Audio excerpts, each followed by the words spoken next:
చట్టాన్ని కాపాడాల్సిన అధికారి చట్టాన్ని ధిక్కరిస్తే ప్రజలు ఎవరిని నమ్మాలి? అలాగే రక్షణ ఇవ్వాల్సిన పోలీసు అధికారి అత్యాచారం, బెదిరింపులు, బ్లాక్మెయిల్, డబ్బు వసూలు వంటి తీవ్ర ఆరోపణలు రావడం తెలంగాణలోనే ఒక తీవ్ర సంచలనంగా అయితే మారింది. జూబ్లీ హిల్స్ సిఐ శ్రీనివాస్ రెడ్డిపై అయితే ఓ మహిళ డీజీపీకి చేసిన ఫిర్యాదులో షాకింగ్ ఆరోపణలు వెలుగు చూశాయి. ముఖ్యంగా వీడియోలతో బెదిరిస్తూ పలుమార్లు అత్యాచారం చేశాడు అని, గర్భం దాల్చిన తర్వాత బలవంతంగా అబార్షన్ చేయించాడు అని ఆమె ఆరోపించింది. అంతేకాదు తన నుంచి 2 కోట్ల రూపాయలు తీసుకున్నాడు అని జూబ్లీ హిల్స్ సిఐ పోస్ట్ కోసం అయితే 25 లక్షల రూపాయలు లంచంగా ఇచ్చాడు అని కూడా ఆమె ఫిర్యాదులో పేర్కొనడం జరిగింది. ఇక ఈ ఆరోపణలను పోలీసులు అత్యంత సీరియస్ గా తీసుకొని విచారణ ప్రారంభించారు.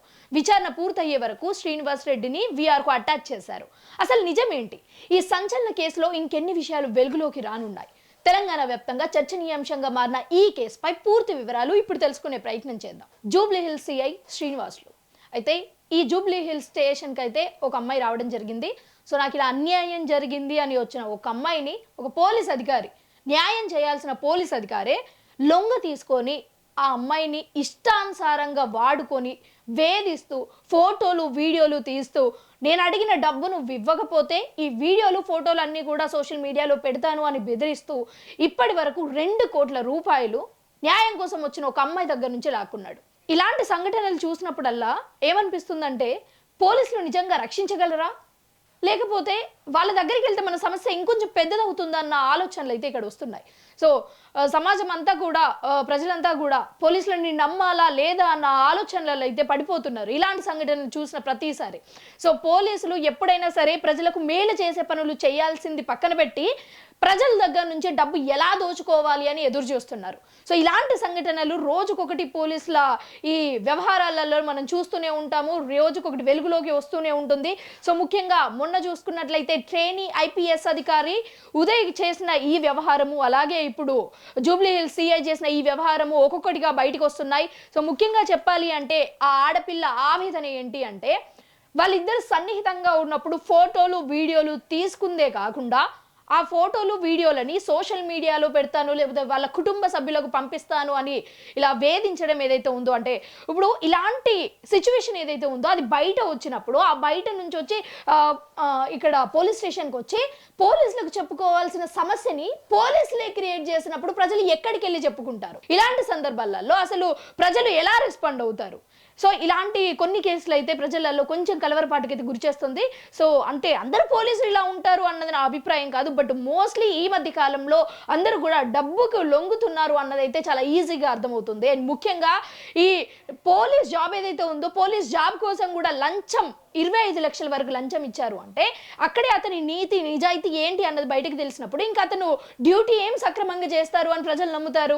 సో ఇలాంటి సందర్భాలలో చూసుకున్నట్లయితే సో హయ్యర్ అథారిటీస్కి అయితే వెళ్ళి ఆ అమ్మాయి అయితే ఫిర్యాదు చేయడం జరిగింది.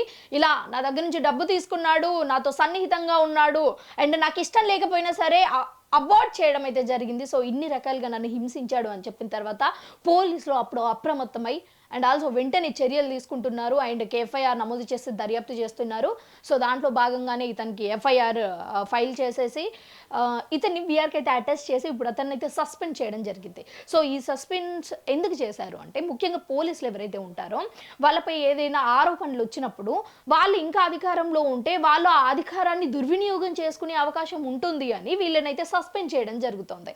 సో మరి ముఖ్యంగా అంటే 90కి 90% కావచ్చు, లేకపోతే 100కి 100% కావచ్చు అతను తప్పు చేశాడు అని నేను అనట్లేదు, బట్ అమ్మాయిని అబార్ట్ చేశాడు, అలాగే డబ్బులు ఇచ్చాడు అంటే ఈ ప్రతి ట్రాన్సాక్షన్ ఉంటేనే కదా ఒక అమ్మాయి బయటకు వచ్చి ఇలా చెప్పగలిగే అంత ధైర్యం ఉంటుంది. సో ఇలాంటి సందర్భాలలో అమ్మాయిలు ఎవరైనా సరే, అంటే అందరు పోలీసులు ఇలా ఉంటారు అని మీరు అనుకోవాల్సిన అవసరం లేదు.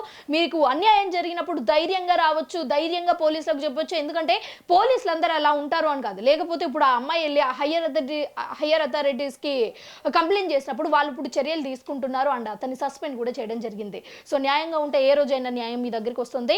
సో ఇలాంటి పోలీసులు ఎవరైతే ఉన్నారో వీళ్ళందరినీ కూడా వెలివేయాలి అని అయితే నా మనస్ఫూర్తిగా కోరుకుంటూ, సో ఒకసారి పోలీస్ తరపున అంటే ఆ శ్రీనివాసుల తరపున కూడా ఒక్కసారి మనం అతని ఒపీనియన్ చూసుకున్నట్లయితే అతను ఏం చెప్తున్నాడు అంటే ఆ అమ్మాయికి నాకు సంబంధం ఉంది, కానీ ఆ అమ్మాయి కావాలని నా మీద కంప్లైంట్ చేస్తుంది, ఇవన్నీ ఆరోపణలు కావాలని చేస్తుంది.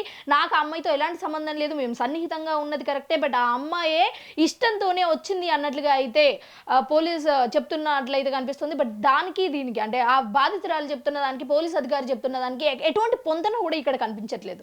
Thank you so much. అంటే ముందు ముందు ఇంకా దీంట్లో అసలైన నిజాలు ఏంటి అనేది బయటికి రాబోతున్నాయి. సో దానికోసం మెట్రో టీవీని చూస్తూనే ఉండండి.